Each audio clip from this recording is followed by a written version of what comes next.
Gostaria de estar saudando a todos meus amados e queridos irmãos, amigos e ouvintes da Palavra de Deus, e em especial aqui, cada jovem, cada adolescente que vai estar aqui conosco nesse momento, que estaremos conhecendo mais o conteúdo da lição dominical pertinente à classe aí dos jovens, tá bom? Tem ministério que junta, né?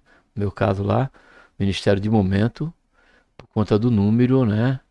É, acaba se juntando ali o adolescente com o jovem, e lá eles estão tratando aí da lição dos jovens, do conteúdo dos jovens, mas nós temos aqui no canal também para você que é adolescente, conteúdo da aula, né, que será dada em classe de adolescente, quando do ministério que tem separado, né, essa categoria, vamos dizer assim, né, da classe, aí somente dos adolescentes. Seja bem-vindo aqui ao canal, hoje clamando no deserto, né? Queremos aqui tributar a Deus a honra, a glória e o louvor, nossa gratidão por tudo quanto o Senhor tem feito em nossas vidas, não é mesmo?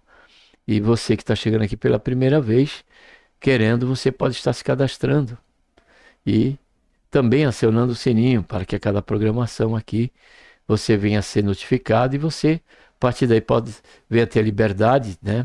Dependendo do momento oportuno, estar junto conosco, refletindo na palavra do Senhor. Ainda que aqui o propósito desse quadro aqui, Jovem Suas Forte, é o do conteúdo, ainda assim o Senhor tanto fala através do conteúdo, como também através do momento que o Senhor permite que façamos algum comentário aqui neste período, tá bom? Vamos agora conhecer aqui o tema central, né, do terceiro trimestre, a liberdade em Cristo Jesus, vivendo o verdadeiro evangelho conforme a carta de Paulo às Gálatas, tá bom? Porque o verdadeiro evangelho, ele liberta, ele não torna a colocar algemas, né, em nós, algemas denominacionais, algemas ministeriais, no que diz respeito ao mandamento de homens. Mas o verdadeiro evangelho nos faz entender que se o Filho nos libertar, verdadeiramente serei livre, como disse o próprio Senhor e garantiu o próprio Senhor Jesus, tá bom? A lição dessa oportunidade estaremos conhecendo o conteúdo da lição número 8, que tem como título Filhos e também Herdeiros, tá bom? Vamos para isso, vamos estar orando.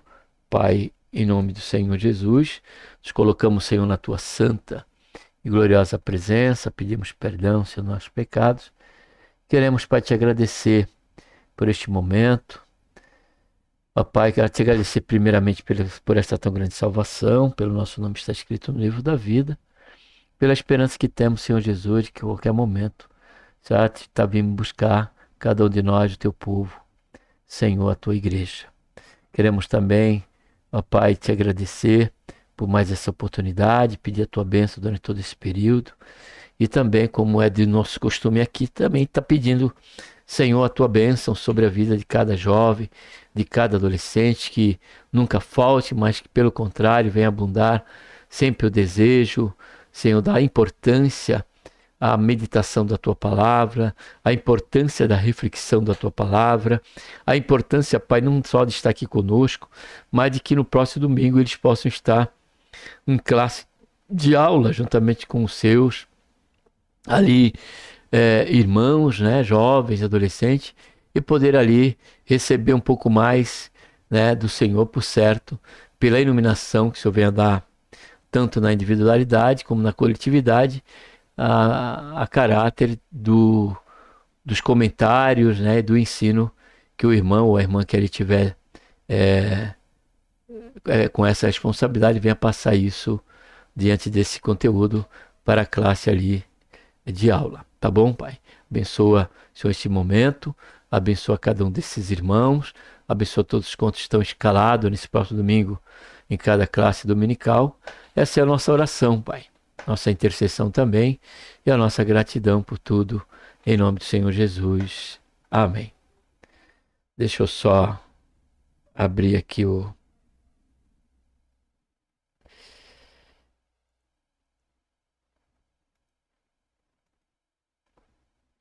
Prontinho.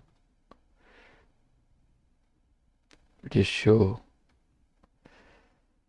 voltar aqui, né? Prontinho. Vamos lá. Filhos e herdeiros. O texto principal, né? Assim diz, assim que já não és mais servo, mas filho.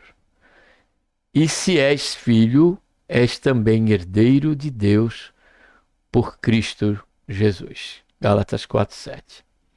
A maturidade exige de nós um comportamento diferenciado, pois por ela recebemos a herança em Cristo Jesus. Aqui, por certo, a lição, dentro do seu conteúdo, vai nos trazer aqui, né, algo que tem que estar em cada um de nós, caro jovem, que é a compreensão de quem somos, né, diante de Deus, né?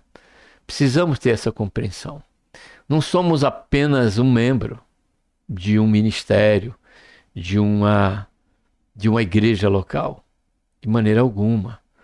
Vai muito mais além disso. Estamos ali por conta de termos, né, termos sido alcançados pela misericórdia de Deus, porque a salvação vem do Senhor, e a partir daí o Senhor, ele nos outorgou, tem nos outorgado poder para sermos feitos filhos de Deus, né? Ou seja, a sua semelhança, tendo o interesse de fazer a sua vontade, tendo o interesse de agradar a Deus.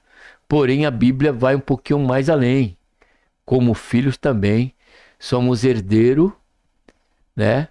Porque somos como filhos adotados do Senhor, por adoção, por intermédio de Cristo Jesus, nosso Senhor.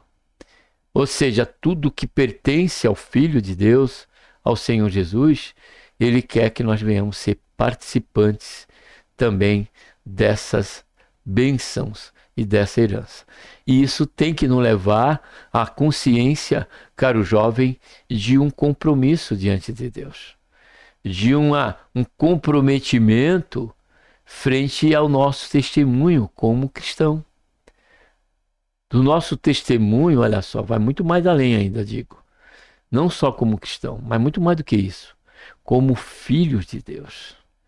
Então nós temos que espelhar, né, esta realidade. Precisamos espelhar quem somos realmente. E isso nós poderemos e temos essa oportunidade e essa responsabilidade e esse compromisso que é justamente no nossa vida prática, no nosso dia a dia, para que aqueles que nos observam vejam que você é um jovem diferente, vê que você é um jovem de Deus, que você é um adolescente de Deus, que você, além da sua eternidade, você tem compromisso não é com o mundo. Você não tem compromisso e não é servo do pecado, mas você foi livre, liberto e agora pertence à família do Senhor, família de Deus. Você agora é um filho de Deus e o Espírito Santo já tem confirmado isso no seu coração, porque o apóstolo Paulo diz isso, que o Espírito Santo ele nos convence de que somos filhos de Deus. Então há sim, essa consideração precisamos, e isso se dará, como diz a questão que nós lemos do resumo da lição, dentro de um desenvolvimento, dentro de uma maturidade, né? Não podemos permanecer da mesma forma que começamos na caminhada da nossa fé, de maneira alguma. Digo, pois, que todo tempo em que o herdeiro é menino, em nada difere do servo, ainda que seja senhor de tudo, mas está debaixo de tutores e curadores até o tempo determinado pelo Pai. Assim também nós, quando éramos meninos, estávamos reduzidos à servidão, olha só, debaixo dos primeiros rudimentos do mundo. Mas vindo à plenitude dos tempos, como também está colocado ali em Tito, capítulo 2:11, vindo à plenitude do tempo, Deus enviou seu Filho, nascido de mulher, nascido sobre a lei, para remir os que estavam debaixo da lei, a fim de recebermos a adoção de filhos. Então nós fomos adotados por Deus mediante a fé no Senhor Jesus. E porque sois filhos, Deus enviou aos nossos corações, olha só, o Espírito de seu Filho, que clama Abba Pai, ou seja, Paizinho. Assim que já não és mais servo, mas filho, e se és filho, és também herdeiros de Deus por Cristo Jesus. A introdução diz, vimos na lição anterior que Paulo, deixa eu só ver aqui algo.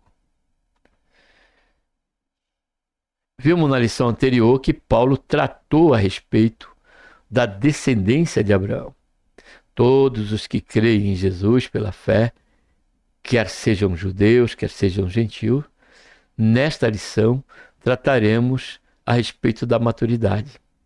É ela que faz o herdeiro menino se tornar um herdeiro completo e apto para receber a herança, como também valorizar, dar o devido valor, né?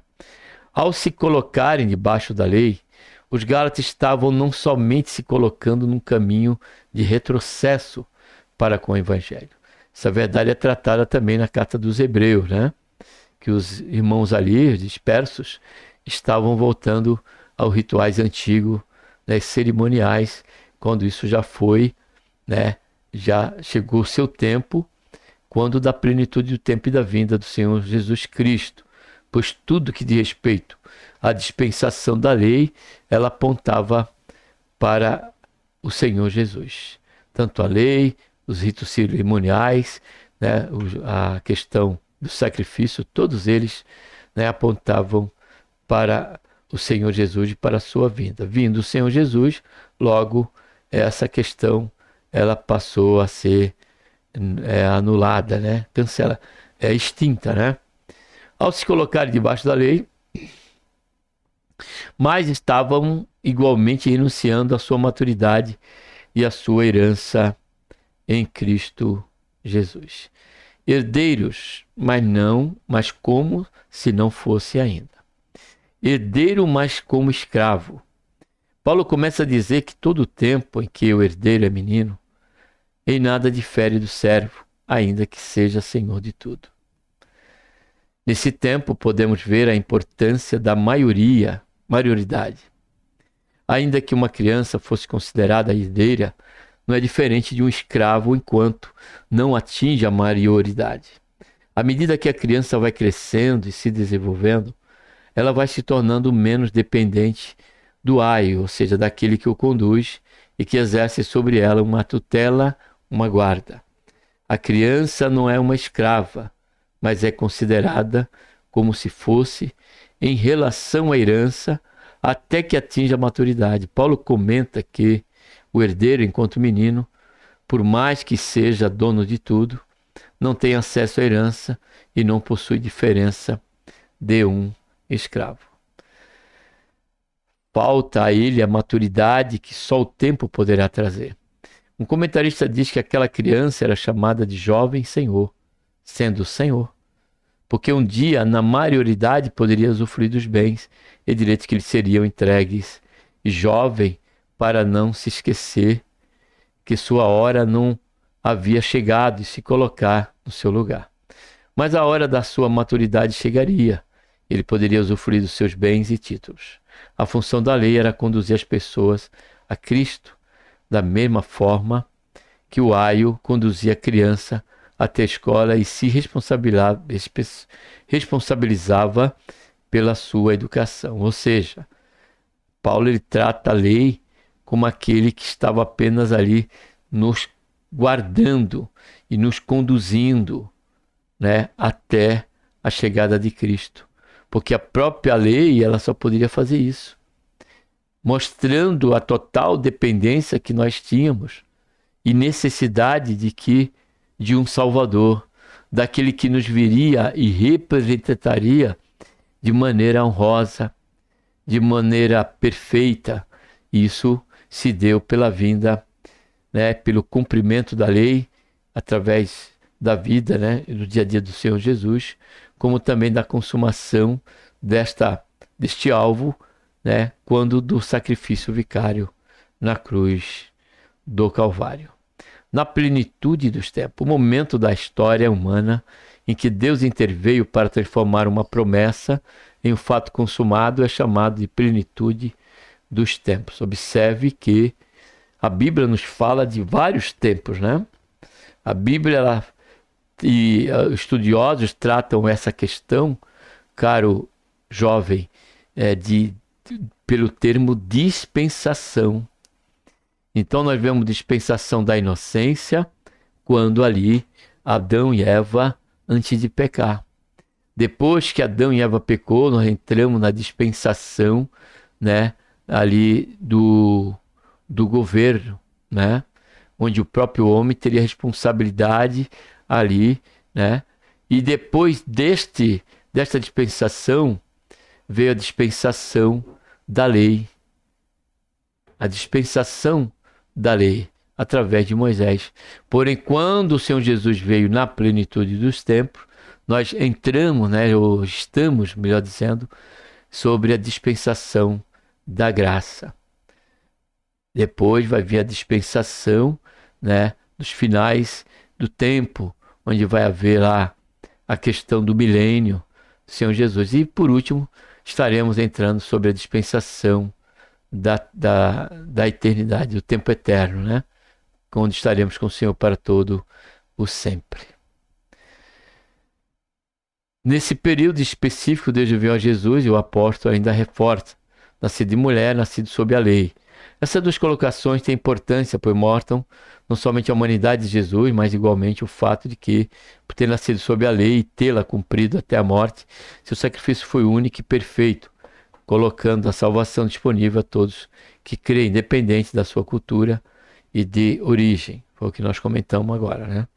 Paulo destaca que foi Deus que enviou seu Filho do céu para este mundo.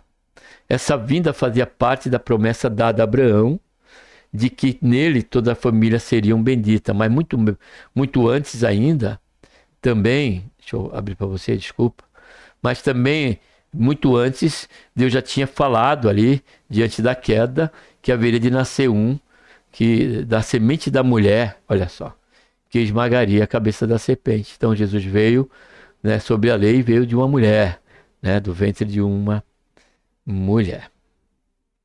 Paulo destaca que foi Deus que enviou seu Filho do céu. Olhamos, né? Essa vinda fazia parte da promessa, também lemos.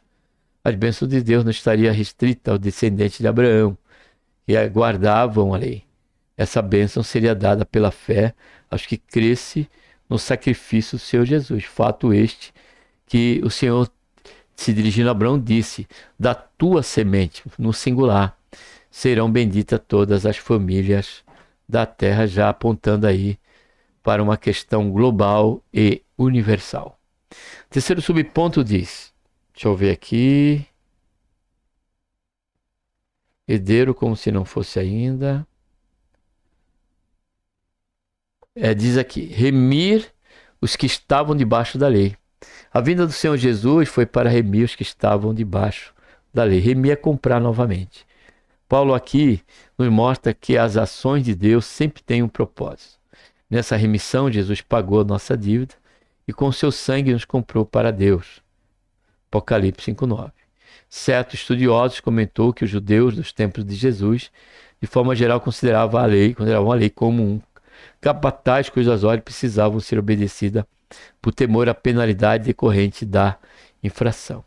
Ela é o pai da Gogos. É o pai da Gogos, é responsável por preparar e levar as crianças de uma família para a escola, onde seriam entregues ao mestre escola. Uma vez entregue as crianças ao mestre escola, a responsabilidade do pai da Gogos estava concluída. Nada mais há de ser feito por ele.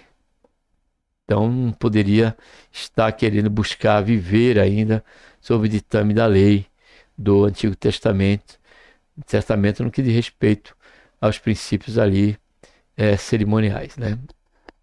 Os ritos cerimoniais ali que falavam das questões cerimoniais. Somos filhos e herdeiros. Segundo ponto, a nossa posição em Deus. Somos filhos e herdeiros.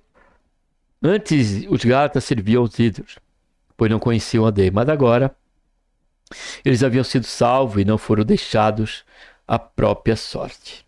Eles foram recebidos como filhos. Paulo prossegue dizendo que somos filhos e herdeiros, coisa que um escravo não é. Pelo Espírito Santo, os gentios poderiam chamar Deus de paizinho, não uma expressão que remonte à ideia de um diminutivo, mas sim de intimidade. O gentio, agora em Cristo, obedece a Deus para agradá-lo e não porque podem ser punidos, como os ídolos faziam com aqueles que os adoravam. Mas essa nova posição para os Gálatas estava sendo abalada.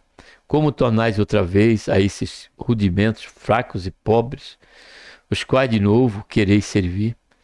Ou seja, a lei nunca teve força alguma em mudar, em acrescentar o menor que fosse em grau a questão de uma transformação em alguém. Ela, pelo contrário, ela refletia justamente a questão da nossa miséria espiritual. Por isso que quando o Senhor Jesus veio, né, e ela, dentro dessa questão, ela se mostrava, né, enfraquecida ou fraca, né?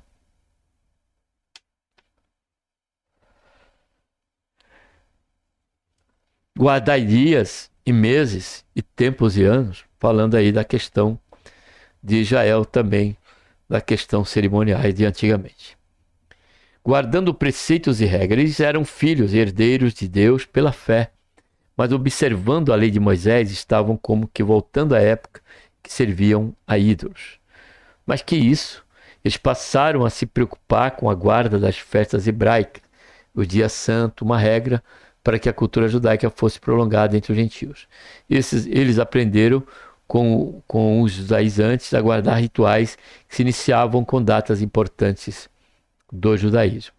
O que comer, o que comer, o que não comer, não deixar de celebrar tal data, na prática pouca diferença tinha ao legalismo do paganismo, dos ídolos que antes os gálatas adoravam. Não há nenhum impedimento em se guardar um dia para a adoração a Deus. Os hebreus tinham seu próprio calendário e deles se valiam para não descumprir os mandamentos. Falamos disso na lição número 5, lição número 6. Foi comentado ali, né? E nós falamos sobre essa questão aí, né? Da questão de guardar, né? De um dia, né? Da questão da adoração a Deus. Os hebreus tinham seu próprio calendário e o dele valia para descobrir o mandamento. Guardamos o domingo, pois foi nele que Jesus ressuscitou, vencendo a morte, nos garantindo que seremos vitoriosos com ele nesse mesmo aspecto. Ainda que isso, caro jovem, não se torne, né, uma doutrina de que tem que ser no domingo. Né? Pela graça, nós temos a liberdade, né, de prestar um culto, seja domiciliar, doméstico, ou um culto a Deus, independente até mesmo da região e do local. Nós fazemos normalmente, né, de forma periódica, quando dos seus dias, na congregação, no ministério. Mas não é aquele dia, fazemos aquele porque aquele dia significa alguma coisa, não, mas aquele dia que foi estabelecido para estarmos reunidos. Porém, também podemos prestar um culto a qualquer momento, a qualquer dia, numa praça pública, como disse, no nosso lar doméstico, ou até mesmo na individualidade. Eu posso, e você pode prestar um culto a Deus, cantando um hino, né? Meditando na palavra de Deus, estamos ali fazendo oração, estamos prestando ali um culto a Deus. Porém, o que prevalece sobre isso é que, na verdade, como cristão, a nossa oferta é a nossa própria vida, ou a nossa própria dinâmica de vida. O nosso sacrifício está na nossa vida prática. Por isso que Paulo diz: rogo-vos, pois, irmãos, que apresenteis vossos corpos como sacrifício vivo e santo, que é o vosso culto racional. Então, a nossa vida prática é um culto constante em que nós oferecemos ao Senhor. Deixa eu só ver aqui se...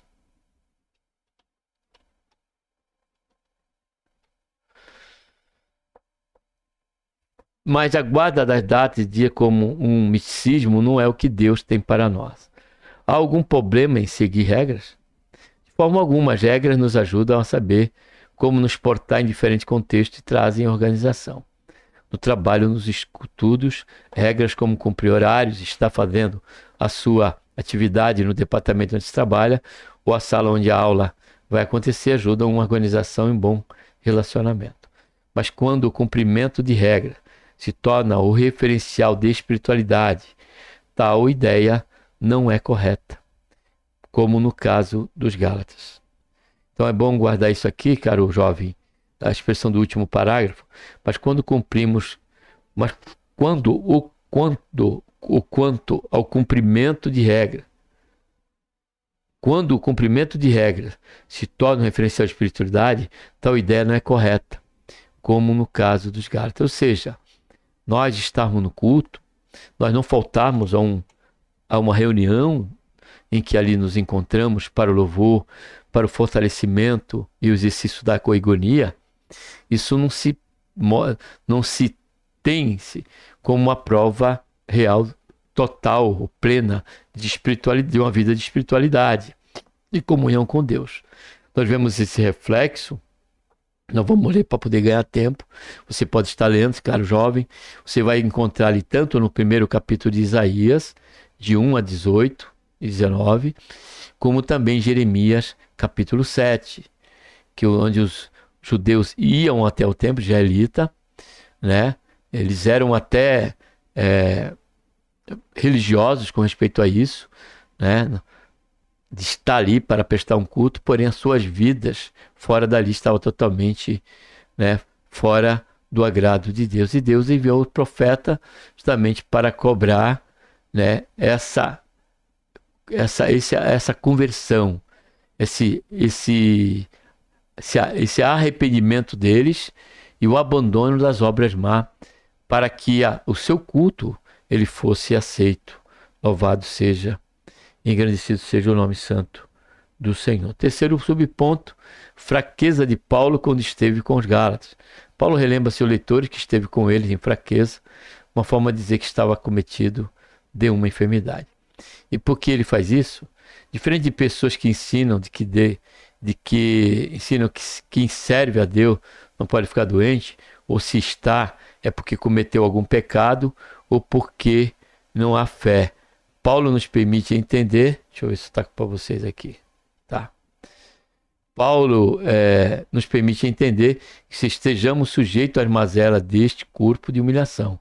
Ele acrescenta, e não rejeitaste nem desprezaste isso que era uma tentação na minha carne. Ou seja, Paulo diz que ele não descredibilizara Paulo, ainda que ele estivesse enfermo. Agora, essa questão de relacionar, né, a questão de um momento de enfermidade, qualquer outro, ao pecado, em parte tem a sua verdade, porém essa verdade só se sabe aquele que está passando por esse processo, ao fazer um exame introspectivo para entender se realmente aquela situação que ele está passando está atrelada a uma vida, né, de pecado. Porém, a questão de um servo de Deus ficar enfermo, isso não tem qualquer problema, porque a própria Bíblia nos esclarece isso quando diz que todas as coisas acontecem igualmente a todos, escrito ali em Lamentações, melhor dizendo, em Eclesiastes capítulo 9, versículo 2. Até mesmo Paulo ele orienta a Timóteo a misturar com água ali o vinho, quando ele tomava por conta do estômago dele. Nós vemos também o próprio Eliseu, quem poderia pôr em xeque a espiritualidade, a intimidade, o estreitamento, né, do profeta Eliseu. Quem de nós poderíamos fazer isso? Mas o que diz a Bíblia? Qual foi a situação em que passou Eliseu no final da seu ministério?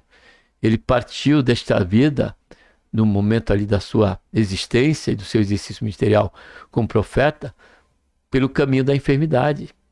O Senhor não curou Eliseu. E ele morreu por conta de uma enfermidade que o tinha acometido. E não tinha nada a ver com o diabo, muito menos com Deus. É porque o nosso corpo, dada a corrupção, tende a ter, né, a sermos passíveis desse momento e até mesmo por eles partimos desta vida para, né, nos encontrarmos com o Senhor quando da sua vinda.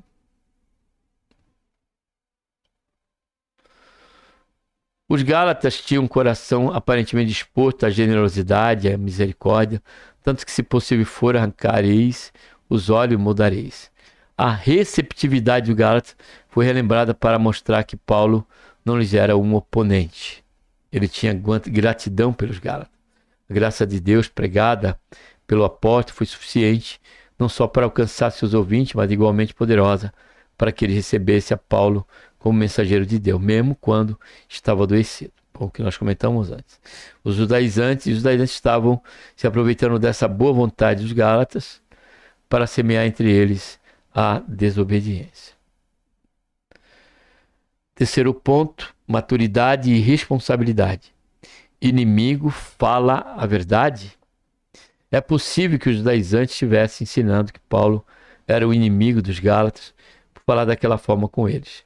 Mas o apóstolo fazia com o coração de um verdadeiro pastor, não como um aventureiro.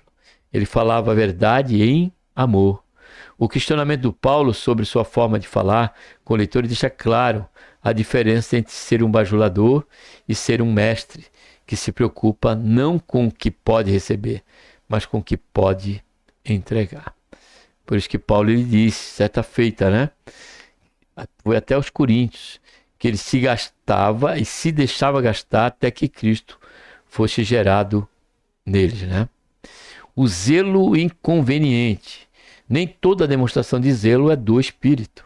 É possível que haja na igreja pessoas que apresentam o que seria tido como um comportamento aceitável diante de Deus, mas sem o aval dele. O zelo do jaidante não era espiritual, mas religioso. Esses dois zelos são diferentes. O zelo espiritual se preocupa com a vida espiritual das pessoas de uma congregação, ao passo que o zelo religioso se prende ao formato como a religião é manifesta. Nós vemos essa questão, né? Tem até um tema aqui no canal, quando dá... Não pude de novo, né? Você me perdoe. Quando nós vemos a questão dos fariseus. Eles eram zelosos, como até o próprio apóstolo Paulo fala para os judeus. Vamos ver essas duas situações, tá bom? Primeiro, vamos ver aqui em Mateus, capítulo 23, né? O capítulo aí onde o Senhor ele busca censurar os escribas, né? Quem olhava para os fariseus, não tinha dúvida, né? Com respeito ao conceito de serem eles homens de fé. Porém, aos olhos de Deus, não. Aí agora, olha só vou ler um versículo aqui. Deus passa aqui a criticar suas atitudes, né? Que eram hipócritas e que revelavam uma questão de santidade, de temor a Deus. Mas, na verdade, não, aos olhos de Deus, nada disso. E olha só que o Senhor fala aqui no capítulo 20 e capítulo 33, se não me engano. Deixa eu ver aqui. Olha só. Enchei-vos, pois, a medida de vossos pais. Ao que seu Jesus classifica eles. Serpentes, raça de víbora. Como escaparei da condenação do inferno? Então, o tema que eu trago aqui no canal é o zelo que nos conduz ao inferno. E que zelo é esse? O zelo justamente que se prende, né, à formalidade, onde só há a embalagem e não o conteúdo, né? E a outra leitura que eu ia fazer para vocês se encontra em Romanos, capítulo 10, versículo 4, quando Paulo ele diz assim, para os seus compatriotas. Não é 2, né? Versículo 2, quando ele diz aqui, porque lhes dou testemunho de que tem zelo por Deus, mas não com entendimento. Por quê? Porque os hebreus, eles estavam trocando, né, a questão ali da fé em Cristo Jesus, de ter reconhecido Jesus como Messias que haveria de vir, e passaram a se apoiar, né, primeiro na sua questão de árvore genealógica, porque eles eram de Abraão, e segundo, eles se envaideceram na sua nacionalidade e eram zelosos, né, da lei, e tinham isso como um preceito de mérito ou de relacionamento com Deus, e até mesmo como um nivelador da sua espiritualidade. E Paulo, ele diz ali, até que reconhecia isso. Ou seja, Paulo está dizendo, realmente nós vemos isso, porém não era com entendimento, porque na verdade eles precisavam, né, se voltar para Cristo e se apegar à justiça estabelecida e oferecida por Deus, que foi consumada ali na cruz do Calvário por nosso Senhor e Salvador Jesus Cristo.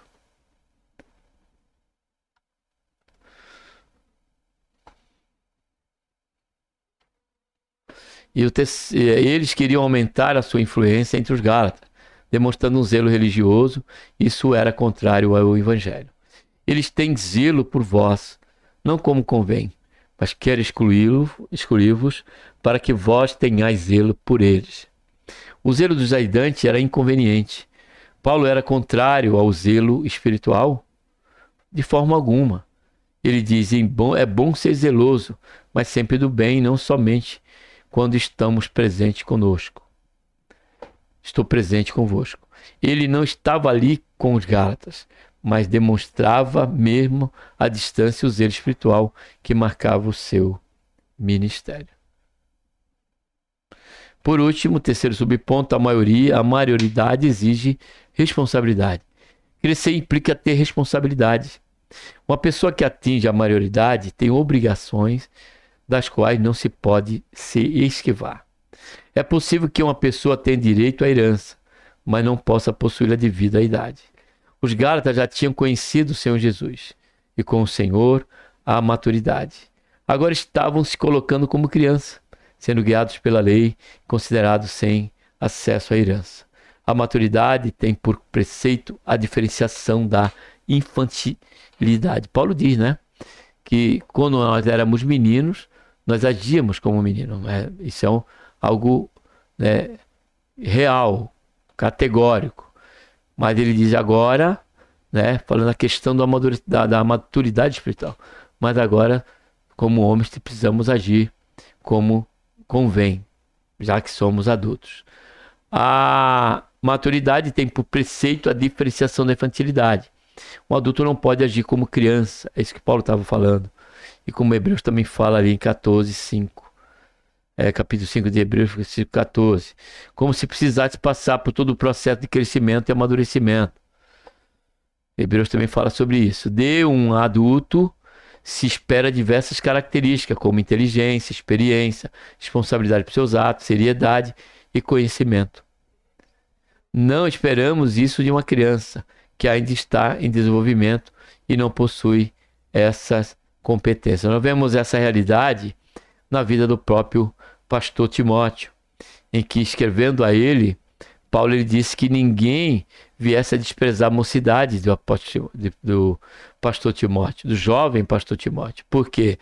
Porque ainda que ele era um jovem, ele era explícito, não só implícito, mas implícito, a questão da sua maturidade cristã, a ponto de estar assumindo, né, aí, ter recebido de Deus um dom, né, pela imposição da mão de Paulo, de pastor da igreja, ali, o tempo que ele ficou em Efésios, no lugar de Paulo, e outras delegações que Paulo deu a Timóteo por conta de quê? Por conta da sua maturidade espiritual, né, e visto em Timóteo o agir de Deus através dos dons espirituais. Aí, para nós sairmos desse ponto, ou continuar ele, ou ir para a conclusão, que eu não sei o que vem depois, eu queria ler aqui em Hebreus. Hebreus estava cometendo, como foi comentado, o mesmo erro, né, que os Gálatas estavam quase que a ter essa atitude. E qual era? Era de voltar à atitude de criança. Quando, pelo tempo e pela experiência que eles tiveram com o Senhor Jesus, já não poderiam mais agir daquela maneira, se voltar ao rudimento antigo, em que os próprios ajudantes estavam querendo que eles sedimentassem a vida deles, né, cristã, com respeito à soma das leis ali cerimoniais, como guarda de dias e como nós vimos aí. Aí no versículo 3 aqui, e os hebreus eram o contrário, os hebreus estavam querendo voltar aos preceitos sacrificiais, abandonando a fé na pessoa do Senhor Jesus. Aí o hebreu chega aqui em 3, ele diz: ora, qualquer que se alimenta de leite é inexperiente na palavra da justiça, pois é criança. Mas o alimento sólido é para os adultos, os quais têm pela prática, olha só, as faculdades exercitadas para discernir tanto o bem como o mal. Ou seja, é alguém com o pé no chão. Então você, caro jovem, que já tem o seu tempo de fé, né? E você, oxalá, você também tem o teu, somado a ele, o seu exercício, né? Com respeito à meditação da palavra de Deus, o seu próprio relacionamento com Deus. Logo por certo, você, né? O que se espera de você é uma maturidade, independente da sua idade. Você ser um jovem com os pés no chão, sabendo o bem e o mal, né? E não aceitando todo tipo, né, de engano, de vento de doutrina, como foi o caso ali dos irmãos da Galácia. A maturidade tem por preceito a diferenciação da infantilidade. Eu li tudo? Li tudo, né? Então vamos ver se tem continuidade na conclusão mesmo. Nesta lição, vimos que Paulo faz uma comparação entre o herdeiro criança e o herdeiro que já atingiu a maturidade, a maioridade, e mostra a importância de ter o zelo correto para com as coisas de Deus e as pessoas de Deus. Ele mostra o zelo espiritual que caracterizava o seu ministério e que a maturidade tem suas responsabilidades, não sendo, portanto, compatível a uma pessoa madura agir como uma criança para com as coisas de Deus. Ou seja, e terminando aqui, né? E terminando aqui, caro jovem. Pelo tempo, você, com certeza, você agiu antes, né? Pela inexperiência, pela falta de conhecimento. Você passou a dar os primeiros passos como uma criança. Dar aqueles primeiros passos, né? Para poder se equilibrar, para poder conseguir andar. Assim era foi eu e você, dependendo da idade, quando da nosso princípio de fé. Porque é disso que Paulo está tratando. Então, porém, depois de um tempo, não podemos voltar. Nós precisamos entender que aqueles que agem desta maneira é porque estão passando pelo processo que nós outrora passamos, a não ser que, pelo tempo que ele tem, já deveria estar tendo atitude mais nobre, pela consciência, né, do que somos e principalmente de quem somos. Louvado seja o nome santo do Senhor, porque a verdade está relacionada à questão de quem somos, passamos realmente a ter que ser o que somos agora, filhos e herdeiros de Deus. Amém? Que Deus, por intermédio de Cristo Jesus nosso Senhor, nos abençoe. Um abraço a todos e até a próxima programação. Vamos estar orando. Tá bom? Pai, em nome do Senhor Jesus, nos colocamos, Senhor, mais uma vez na Tua presença e queremos, Pai, pedir perdão aos nossos pecados e agradecer por esse período que aqui estivemos, conhecendo mais esse maravilhoso conteúdo, Pai, que nós jamais possamos esquecer esse posicionamento que o Senhor tem nos colocado e nos dado e que o Senhor nos faça cada dia mais conhecer mais, aprender mais e viver à altura, Senhor, deste posicionamento pelo qual o Senhor tem nos colocado como filho e herdeiros. Faz isso, Pai, abençoa cada jovem com essa compreensão e adolescentes. É o que nós pedimos, ó Pai, e te agradecemos por tudo em nome do Senhor Jesus. Amém.